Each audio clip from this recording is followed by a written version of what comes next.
Hey friends, Pastor David here with this week's Midweek Minute.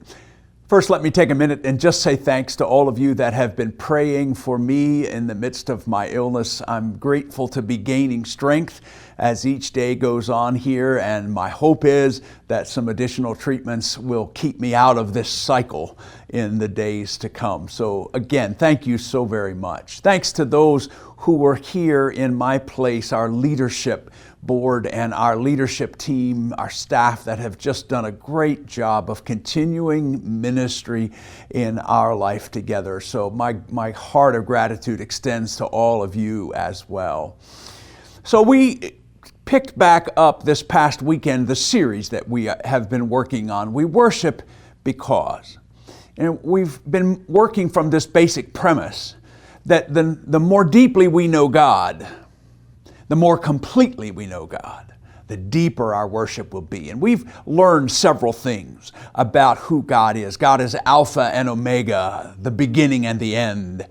Everything starts with God and everything ends with God. We've discovered that God is the sovereign over everything. There is nothing that God does not rule over, whether people or institutions or the world itself acknowledges that or not. God is still the one who is in charge. We've discovered that God is faithful and God is true and God is good. There's nothing that God does that isn't from this heart of goodness and from faithfulness to all that God has promised. And during one of those weeks that I was gone, we learned that God is love.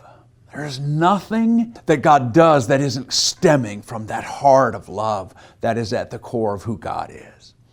We talked over the weekend about those being kind of like big, broad brushstroke things about who God is.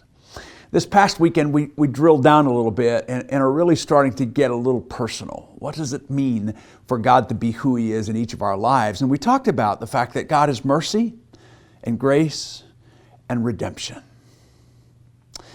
Mercy, I've heard it said, is when God does not give us what we deserve.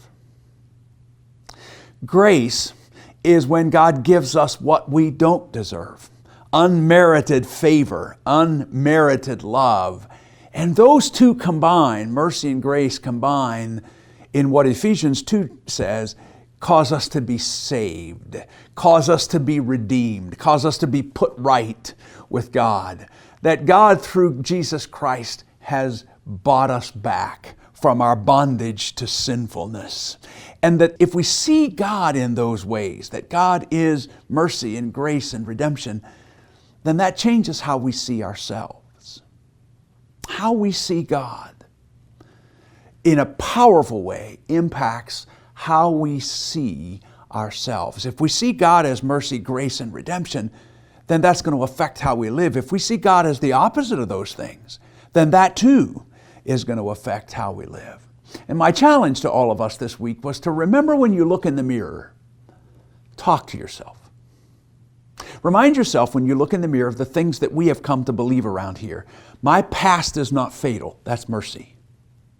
My present has power. That's grace. My future has hope. That's redemption.